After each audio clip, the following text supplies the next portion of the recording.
짐은 나라를 위해 싸웠을 뿐 왜 역적이 되어야 했단 말이오. 왕에서 역적이 된 남자. 그는 한때 조선의 임금이었습니다. 허나 하루아침에 모든 것을 잃었습니다. 왕좌도, 가족도, 심지어 이름마저. 18년 그가 유배지에서 보낸 시간입니다. 매일 밤 궁궐을 그리워하며 눈물 흘렸습니다. 그러나 끝내 용서받지 못했습니다. 67세, 쓸쓸히 눈을 감는 그 순간까지. 광해군은 왜 이토록 비참한 최후를 맞았을까요? 과연 그는 정말 역적이었을까요? 오늘 그 진실을 낱낱이 밝혀드리겠습니다. 오늘 이야기 시작하기 전에 구독과 좋아요 부탁드립니다. 그럼 이야기 시작하겠습니다. 1575년 음력 4월 26일입니다. 조선 궁궐에 한 아이가 태어났습니다. 선조의 둘째 아들이었습니다. 선조실록 8년 4월 26일 조의 기록입니다. 후궁 공빈 김씨가 왕자를 낳았다. 단 한 줄로 기록된 그의 탄생이었습니다. 정실 왕비의 아들이 아니었기 때문입니다. 조선의 법도는 명확했습니다. 적장자만이 왕위를 계승할 수 있었습니다. 서자는 원칙적으로 적장자에 비해 왕위 계승에서 불리했습니다. 어린 광해군은 이 현실을 일찍 깨달았습니다. 형 임해군은 성정이 거칠기로 유명했습니다. 선조실록 23년 기록을 보면 알 수 있습니다. 임해군이 노복을 함부로 때리고 주색에 빠졌다. 신하들이 여러 차례 탄핵 상소를 올렸습니다. 허나 광해군은 전혀 달랐습니다. 조용히 글을 읽고 예법을 익혔습니다. 신하들은 그를 총명하다 평가했습니다. 언젠가 인정받고 싶사옵니다. 마음속 깊은 소망을 품고 살았습니다. 1592년 음력 4월 13일입니다. 부산포에 왜군 1만 8천이 상륙했습니다. 임진왜란이 시작된 것입니다.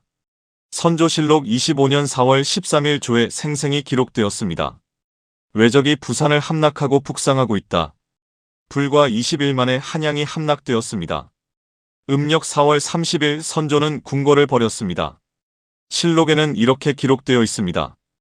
임금이 의주로 피난길에 올랐다. 백성들은 통곡하며 왕을 원망했습니다. 바로 그날 광해군에게 기회가 왔습니다. 선조실록 25년 4월 30일 조입니다. 광해군을 세자로 책봉하고 분조를 맡겼다. 18세 소년에게 나라의 운명이 맡겨진 것입니다. 그대가 남아 백성을 위로하라. 선조의 명이 떨어졌습니다. 광해군은 떨리는 목소리로 답했습니다. 아바마마 소신이 목숨 다해 받들겠사옵니다. 그날부터 7년간의 고난이 시작되었습니다. 선조실록은 그의 행적을 상세히 기록했습니다. 세자가 강원도에서 의병을 모집하고 있다. 세자가 경상도에서 백성들을 위로했다. 굶주린 이들에게 식량을 나눠줬습니다. 전쟁터를 밤낮 없이 누볐습니다. 1598년 7년 전쟁이 끝났습니다. 백성들은 광해군을 구국의 세자라 불렀습니다. 실록에는 이런 기록이 남아 있습니다. 세자가 위난 중에 백성과 고락을 함께했다. 허나 궁궐 안 분위기는 싸늘했습니다. 1606년 음력 2월 13일입니다. 임모광후가 아들을 낳았습니다. 선조의 적장자 영창대군이었습니다. 선조실록 39년 2월 13일 조의 기록입니다. 왕후가 왕자를 낳으니 영창대군으로 봉했다. 서인 세력이 즉각 움직이기 시작했습니다. 영의정 유영경이 상소를 올렸습니다. 적자가 있으니 마땅히 세자를 바꿔야 합니다. 광해군의 가슴은 얼어붙었습니다. 7년을 나라를 지켰건만 말입니다. 선조는 광해군을 대하는 태도가 달라졌습니다. 실록 곳곳에 냉대의 기록이 보입니다. 임금이 세자를 대할 때 말이 적었다. 궁궐 안엔 차가운 기류가 흘렀습니다. 1608년 음력 2월 1일 새벽입니다. 선조가 창덕궁에서 승하했습니다. 선조실록 41년 2월 1일 조에 기록되었습니다. 임금이 인정전에서 붕어하시니 향년 57세였다. 음력 2월 2일 광해군이 즉위했습니다. 광해군 일기 즉위년 2월 2일 조입니다. 왕이 경운궁 즉조당에서 즉위하였다. 허나 서인들은 즉위를 반대했습니다. 임목대비는 대왕대비로 물러났습니다. 광해군 일기에는 이런 기록이 남아 있습니다. 대비가 왕을 대할 때 냉담하였다. 왕좌에 앉았지만 위태로웠습니다. 궁궐 안엔 차가운 서리빨이 내려앉았습니다. 광해군이 즉위한 지 석 달이 지났습니다. 궁궐 안 공기는 날로 무거워졌습니다. 서인 대신들은 조회에 나오지 않았습니다. 광해군 1기 즉위년 5월 3일 조입니다. 영의정 이원익 등이 병을 핑계로 출사하지 않았다. 왕을 인정하지 않는다는 무언의 저항이었습니다. 광해군은 매일 밤 잠을 이루지 못했습니다. 촛불을 바라보며 한숨만 내쉬었습니다. 짐이 무엇을 잘못한 것이오? 스스로에게 되묻곤 했습니다. 그러던 중 사건이 터졌습니다. 1609년 음력 7월의 일입니다. 한 내관이 밀서를 들고 왔습니다. 광해군 1기 1년 7월 12일 조에 기록되었습니다. 서인들이 은밀히 모의하고 있다는 정보가 들어왔다. 내용은 충격적이었습니다. 영창대군을 왕으로 옹립하려 한다는 것이었습니다. 광해군의 손이 떨렸습니다. 밀서를 쥔 손에서 식은땀이 흘렀습니다. 이것이 사실이요? 내관이 고개를 깊이 숙였습니다. 전하, 확실한 정보이옵니다. 그날 밤 대신들을 급히 불러 모았습니다. 대북파의 영수 이이첨이 나섰습니다. 전하, 서인들의 역모를 밝혀내야 하옵니다. 광해군은 망설였습니다. 영창대군은 겨우 4살 어린아이였습니다. 이복동생이자 아무 죄 없는 아이였습니다. 허나 어린 대군이 무엇을 알겠소? 광해군의 목소리가 떨렸습니다. 이이첨이 단호히 말했습니다. 전하, 역모의 씨앗을 남겨두면 안 되옵니다. 광해군 1기 1년 7월 14일 조입니다. 왕이 깊은 고민에 빠져 말이 없었다. 밤새도록 번뇌했습니다. 왕좌를 지켜야 한다는 두려움, 어린 동생을 해쳐선 안 된다는 양심, 두 가지가 격렬히 부딪혔습니다. 1612년 마침내 사건이 불거졌습니다. 김직재의 옥사가 시작된 것입니다. 광해군 1기 4년 3월 8일 조의 기록입니다. 김직재 등이 영창대군 추대를 모의했다. 대북파는 서인들을 대거 체포했습니다. 국문이 시작되었습니다. 형틀 위에서 피를 토하는 신하들. 광해군은 그 광경을 참아 볼 수 없었습니다. 눈을 감고 이를 악물었습니다. 1613년 음력 2월입니다. 결국 최악의 명이 내려졌습니다. 광해군 1기 5년 2월 6일 조입니다. 영창대군을 강화도로 유배 보내기로 했다. 8살 어린아이를 귀양 보낸 것입니다. 임목대비가 통곡하며 달려왔습니다. 전하, 어찌 이리 매정하시오? 대비의 눈에서 눈물이 쏟아졌습니다. 광해군은 고개를 돌렸습니다. 차마 대비의 얼굴을 볼 수 없었습니다.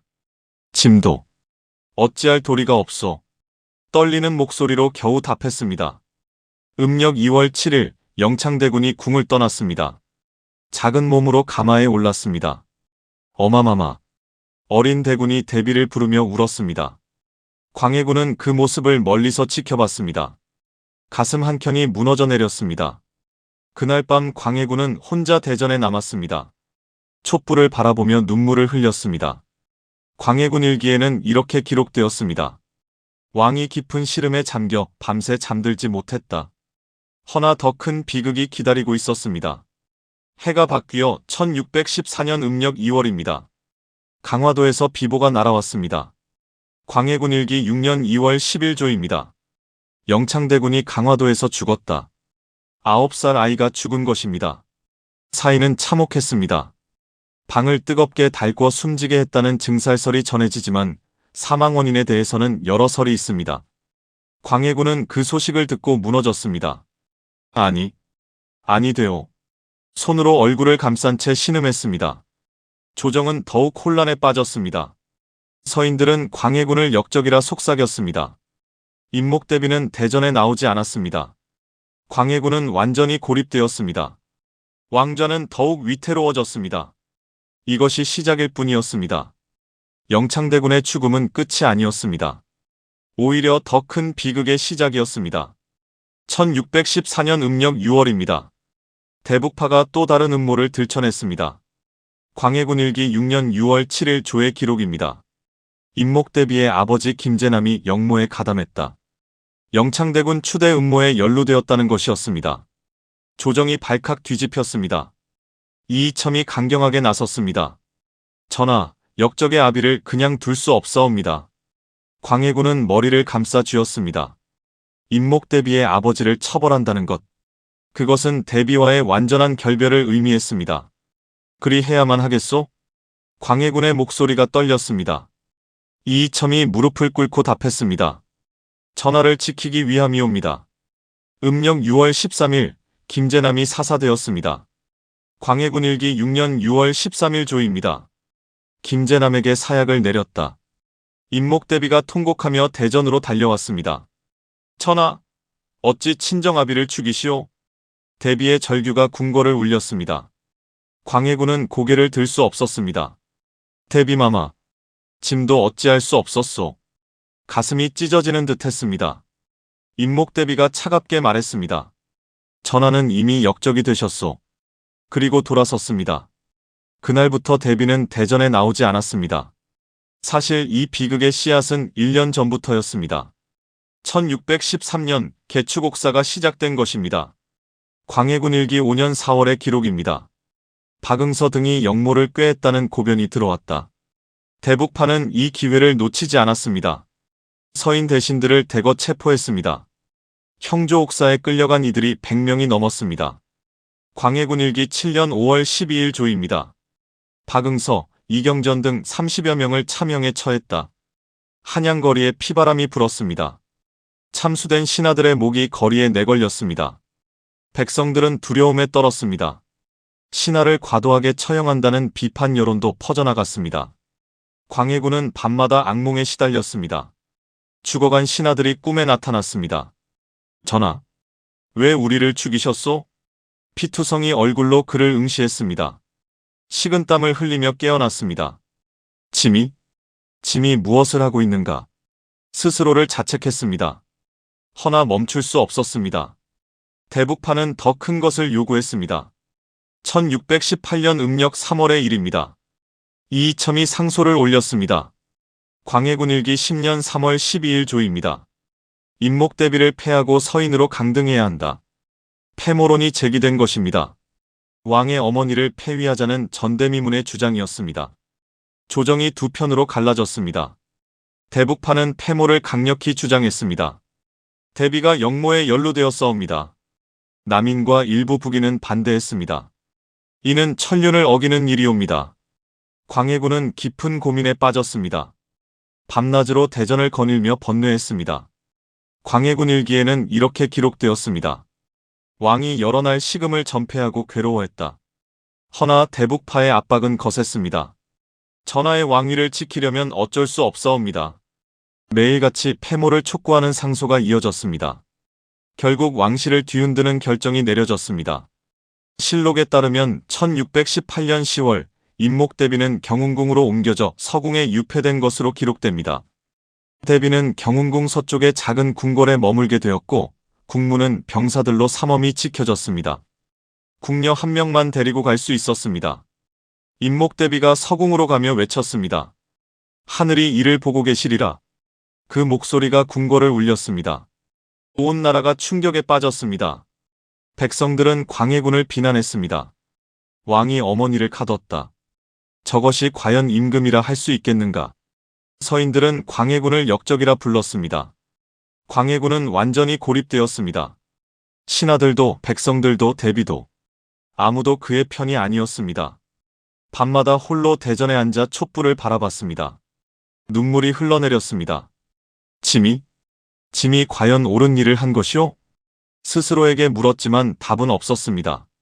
어둠만이 그를 감쌌습니다. 1623년 음력 3월 12일 밤입니다. 창덕궁의 횃불이 밝혀졌습니다. 병사들의 함성이 궁궐을 뒤흔들었습니다. 인조실록 1년 3월 12일 조의 기록입니다. 능양군이 군사를 일으켜 궁궐에 들어왔다. 인조반정이 시작된 것입니다. 서인과 남인이 손을 잡았습니다. 이괄, 김유, 이귀 등이 군사를 이끌었습니다. 광해군은 급히 깨어났습니다. 밖에서 칼 부딪히는 소리가 들렸습니다. 역적 광해를 잡아라. 반군들의 외침이 들려왔습니다. 내관이 황급히 달려왔습니다. 전하, 피하셔야 하옵니다. 광해군은 다급히 옷을 챙겨 입었습니다. 손이 떨려 제대로 여미지도 못했습니다. 허나 이미 늦었습니다.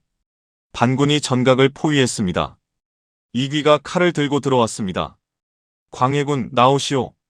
전하라는 호칭조차 사라졌습니다. 광해군은 떨리는 다리로 밖으로 나섰습니다. 수십 개의 칼날이 그를 겨누고 있었습니다. 짐은 왕이요. 떨리는 목소리로 말했습니다. 이괄이 비웃으며 말했습니다. 반정 세력은 광해군을 패군으로 규정했습니다. 그 순간 광해군의 세상이 무너졌습니다. 15년간 지켜온 왕좌가 사라졌습니다. 인조실록 1년 3월 13일 조입니다. 광해군을 패하고 서인으로 강등했다. 왕에서 평민이 된 것입니다. 아무 벼슬도 호칭도 없는 서인. 광해는 무릎이 꺾였습니다. 그대로 땅바닥에 주저앉았습니다. 이것이 짐의 끝이란 말이오. 눈물이 쏟아졌습니다. 반군들은 그를 끌어냈습니다. 골룡포가 찢겨나갔습니다. 왕관이 땅에 굴렀습니다. 궁궐을 나설 때였습니다. 백성들이 길가에 늘어서 있었습니다.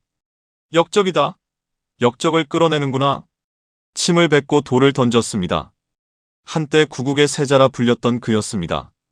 이제는 역적으로 불리며 조롱당했습니다. 광해는 고개를 떨구고 걸었습니다.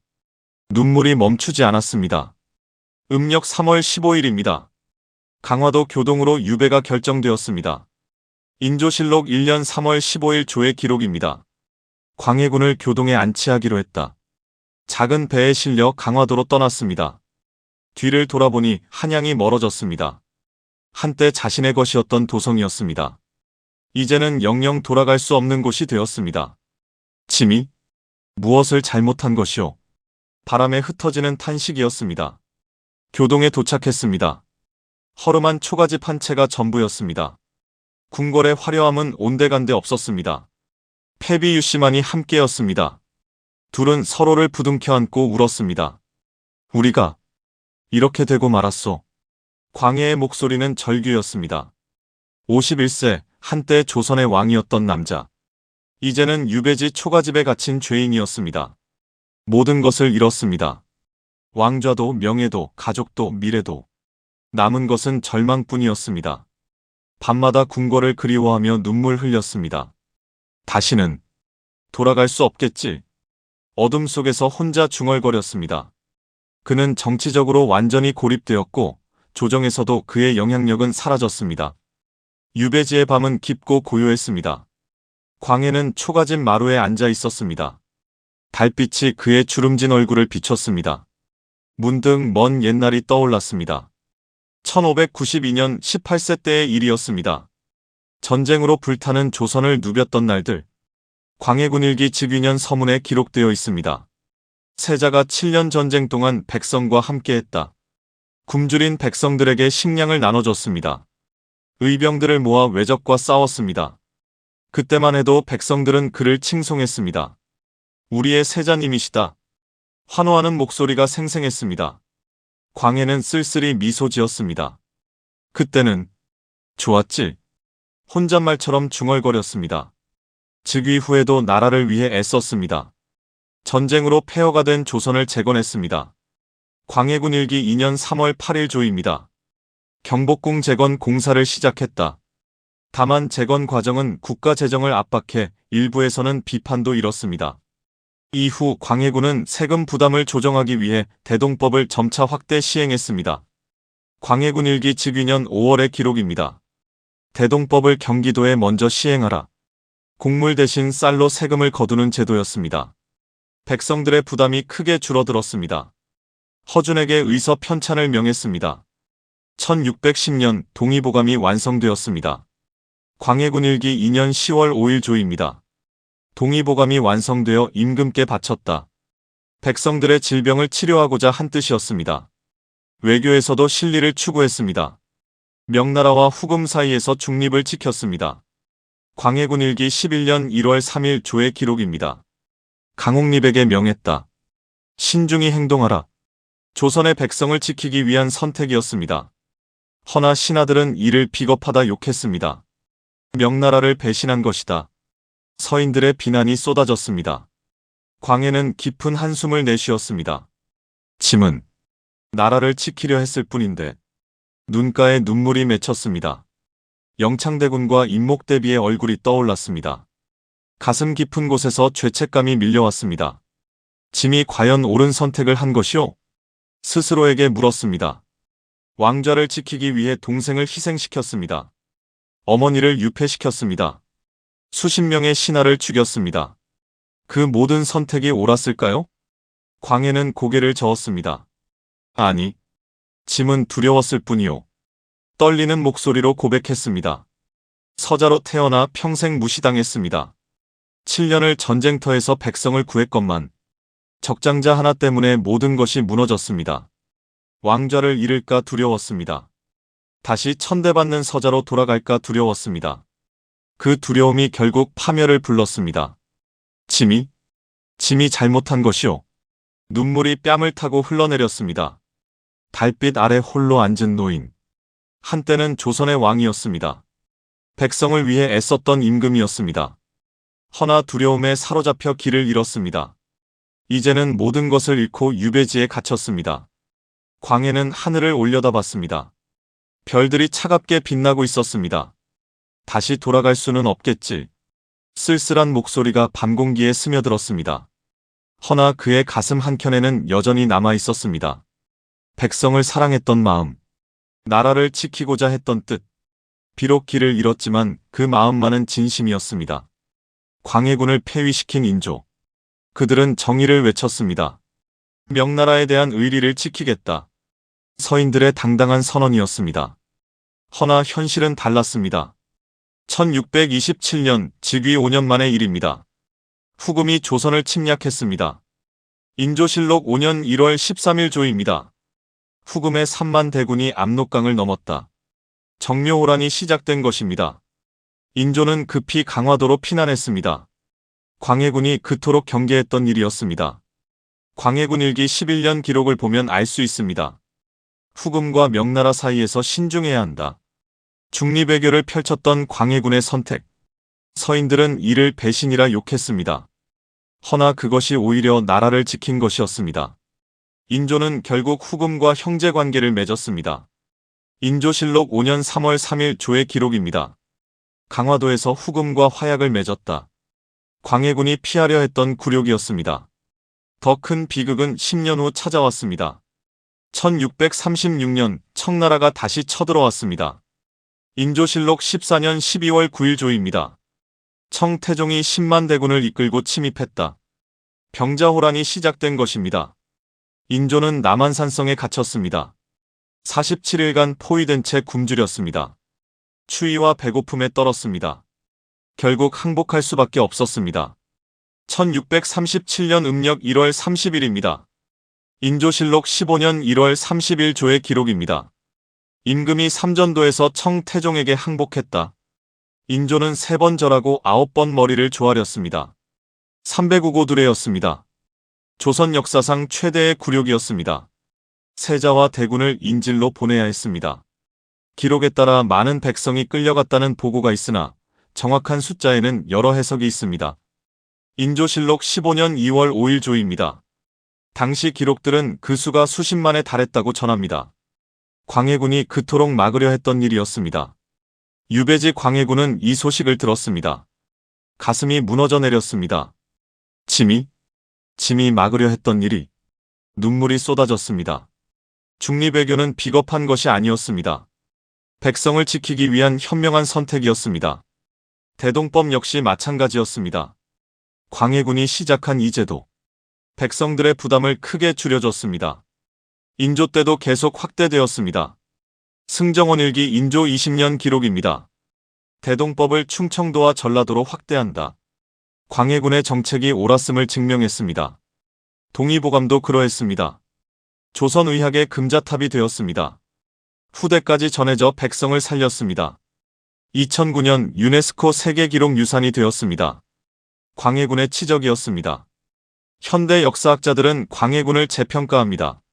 실리외교를 펼친 현실주의자였다고.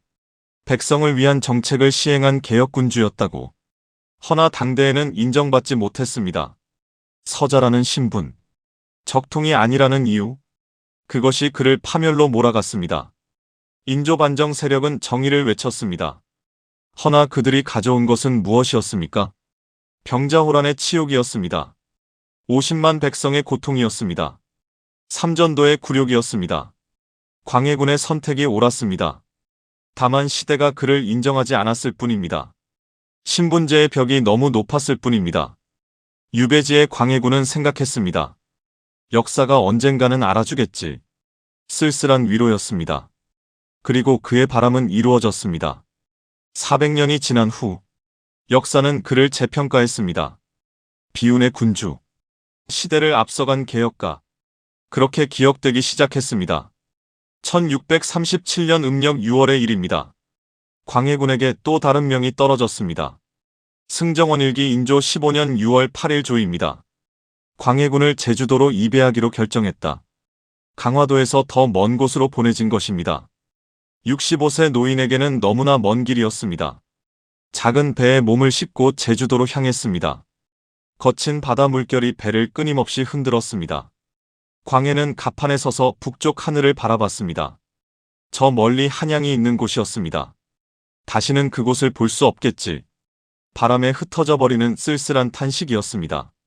며칠을 항해한 끝에 제주도에 닿았습니다.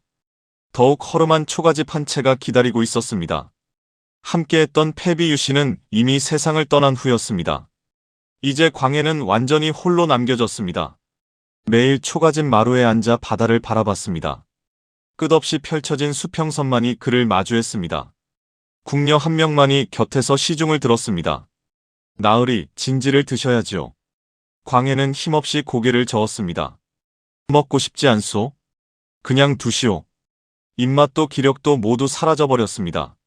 날이 갈수록 몸은 더욱 쇠약해져만 갔습니다. 1641년 음력 6월에 접어들었습니다. 광해는 병상에 누워 일어나지 못했습니다. 67년을 살아온 몸의 기력이 다해가고 있었습니다. 승정원일기 인조 19년 7월 1일 조의 기록입니다. 광해군이 제주도 유배지에서 별세했다. 음력 7월 1일 새벽 조용히 숨을 거두었습니다. 마지막 순간 그는 무엇을 생각했을까요?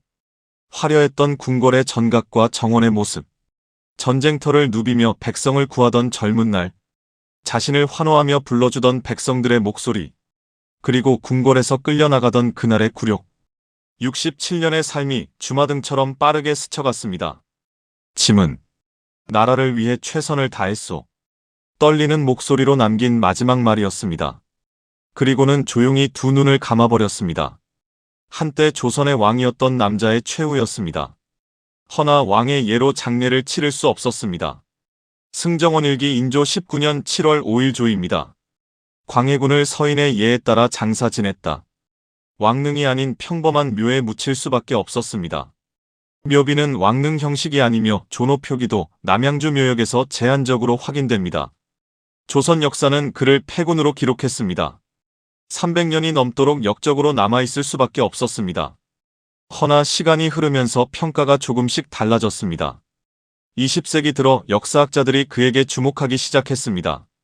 이이화, 한명기 등 학자들이 본격적인 연구에 착수했습니다.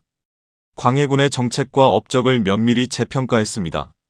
조선왕조실록과 승정원일기를 꼼꼼히 분석했습니다. 그리고 마침내 깨닫게 되었습니다. 광해군은 시대를 앞서간 군주였다는 것을. 2000년대 들어 본격적인 재평가가 이루어졌습니다. 중리배교는 현명하고 실리적인 선택이었다고. 대동법은 백성을 위한 획기적인 개혁이었다고. 동의보감은 조선의학의 위대한 업적이었다고. 학계의 정설이 완전히 바뀌기 시작했습니다. 2015년에는 그의 이야기가 드라마로 제작되었습니다. 비운의 군주 광해군의 파란만장한 삶이었습니다. 많은 국민들이 그의 이야기에 깊이 공감했습니다. 그는 결코 역적이 아니었다. 뒤늦은 재평가의 목소리가 높아지기 시작했습니다. 현재 경기도 남양주에 광해군묘가 남아 있습니다. 왕릉이 아닌 초라한 묘지만 찾는 이들이 있습니다. 역사의 진실을 공부하는 학생들이 찾아옵니다. 묘 앞에서 그들은 고개를 깊이 숙입니다. 당신의 선택은 옳았습니다. 400년이 지나서야 받게 된 뒤늦은 인정이었습니다. 광해군은 비극적인 한평생을 살아야 했습니다. 서자로 태어나 평생 차별과 멸시를 받았습니다. 왕위에 올랐지만 끝내 인정받지 못했습니다. 폐위되어 18년을 유배지에서 보내야 했습니다. 67세에 외롭고 쓸쓸하게 생을 마감했습니다. 허나 역사는 결국 그의 손을 들어주었습니다. 400년이 흘러 그의 선택이 옳았음이 증명되었습니다. 이제 우리는 분명히 알고 있습니다. 광해군은 역적이 아니었습니다. 시대를 잘못 만난 비운의 개혁군주였습니다. 광해군이 세상을 떠난 후에도 세월은 흘렀습니다. 폐위 이후 공식 왕호를 부여받지 못했고 기록에서도 평가가 제한되었습니다. 광해군일기라는 명칭조차 정식 묘호가 아니었습니다. 단지 재위 기간의 기록일 뿐이었습니다. 다른 왕들에게는 묘호가 있었습니다. 태조, 세종, 선조, 인조처럼 말입니다. 허나 광해군에게는 그런 것이 없었습니다. 역적으로 낙인 찍혔기 때문이었습니다. 그의 무덤은 왕릉에서 멀리 떨어져 있었습니다. 남양주의 한적한 산자락에 자리했습니다. 왕릉처럼 화려하지도 웅장하지도 않았습니다. 그저 평범한 양반의 묘처럼 소박했습니다. 300년이 넘는 세월 동안 잊혀졌습니다. 찾는 이도 없고 기억하는 이도 드물었습니다. 허나 역사는 결국 진실을 드러내는 법입니다. 20세기 들어 학자들이 실록을 다시 읽기 시작했습니다. 광해군의 치적을 하나하나 검토했습니다. 그리고 놀라운 사실을 발견하게 되었습니다. 그가 시행한 정책들이 모두 백성을 위한 것이었습니다. 대동법은 조선 후기까지 이어진 위대한 개혁이었습니다. 백성들의 세금 부담을 획기적으로 줄여주었습니다. 숙종 때 전국으로 확대되어 시행되었습니다. 동의보감은 조선의학의 금자탑이 되었습니다. 한중일을 넘어 동아시아 전체에 영향을 미쳤습니다. 2009년 유네스코 세계기록유산으로 등재되었습니다. 광해군의 업적이 세계적으로 인정받은 것입니다. 중리배교 역시 마찬가지였습니다. 명나라와 후금 사이에서 줄타기를 했습니다. 당대 신하들은 이를 배신이라 욕했습니다. 허나 그것이 백성을 지키는 유일한 방법이었습니다. 인조가 집권한 후 병자호란이 일어났습니다. 광해군이 그토록 막으려 했던 비극이었습니다. 50만 백성이 청나라로 끌려갔습니다. 왕은 삼전도에서 무릎을 꿇어야 했습니다. 광해군의 선택이 얼마나 현명했는지 증명되었습니다. 현대 역사학자들은 입을 모아 말합니다. 광해군은 조선시대 가장 실용적인 군주였다고. 백성의 삶을 먼저 생각한 개혁가였다고. 시대를 앞서간 외교가였다고. 허나 그에게는 치명적인 약점이 있었습니다. 바로 서자라는 신분이었습니다. 조선의 성리학적 질서는 적통만을 인정했습니다. 서자는 왕위 계승에서 제도적으로 크게 분리했습니다. 이 벽 앞에서 광해군은 무너질 수밖에 없었습니다. 두려움에 사로잡혀 잘못된 선택을 했습니다. 동생을 죽이고 어머니를 가두었습니다. 그 결과 폐위되어 18년을 유배지에서 보냈습니다. 광해군의 삶이 우리에게 던지는 질문이 있습니다. 과연 신분이 능력보다 중요한 것일까요? 적통이라는 이유만으로 권력을 가질 자격이 있을까요? 개혁과 실용보다 명분이 우선해야 할까요? 오늘날 우리는 이미 답을 알고 있습니다. 능력과 노력이 신분보다 중요하다는 것을, 실용적 선택이 명분보다 백성을 구한다는 것을, 시대를 앞서간 개혁가를 알아봐야 한다는 것을. 광해군의 비극은 단순히 그 개인의 불행이 아닙니다. 잘못된 제도가 얼마나 많은 일을 희생시키는지 보여줍니다. 능력 있는 리더를 신분 때문에 배척하는 사회. 그 사회는 결국 스스로 무너질 수밖에 없습니다. 우리는 광해군을 통해 배워야 합니다. 편견과 차별이 얼마나 위험한지를, 진정한 리더십은 신분이 아닌 능력에서 나온다는 것을, 백성을 위한 선택이 가장 옳은 선택이라는 것을. 광해군은 비록 비극적인 최후를 맞았습니다. 허나 그의 정신은 오늘날까지 살아있습니다. 백성을 먼저 생각하는 리더십, 실용과 개혁을 추구하는 용기, 시대의 편견에 맞서는 의지. 이것이 광해군이 우리에게 남긴 유산입니다. 400년이 지난 지금 우리는 그를 기억합니다. 역적이 아닌 개혁군주로 말입니다. 비운의 왕이 아닌 시대를 앞서간 리더로 말입니다. 그의 묘는 여전히 남양주에 조용히 자리하고 있습니다. 찾는 이들의 발걸음이 끊이지 않습니다.